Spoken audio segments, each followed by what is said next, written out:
আসছিলাম, তেলের গাড়ি আসছিল, তেল আনলোড করছি, তারপরে তেল পাইলাম। আসছিলাম কত টাকা? 200 টাকা। 3 ঘন্টা পর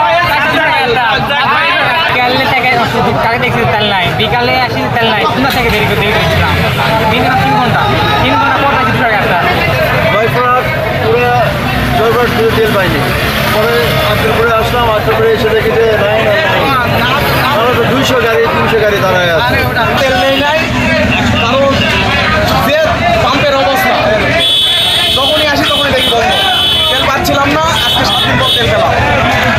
তার মানুষ আমি পাম্পে 2 ঘন্টা যাবত দাঁড়ায় আসছি, তেল পাচ্ছি না, তেল পাবো কিনা এটাও বলতে পারতেছি না।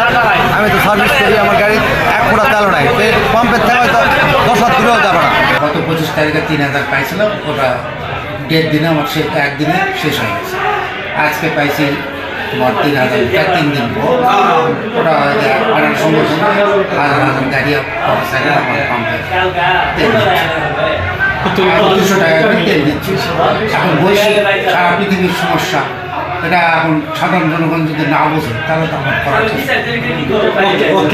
অকটেন পাইনি, ঈদের আগে পাইছিলাম, তারপর ডিজেল পাইছেন না? ডিজেল পাইছি। আর দৈনিক চাহিদা কত ছিল আপনার? আর 8.5 ডিজেল পাইছি, এটা হয়তো 2-3 দিন চলে আসে।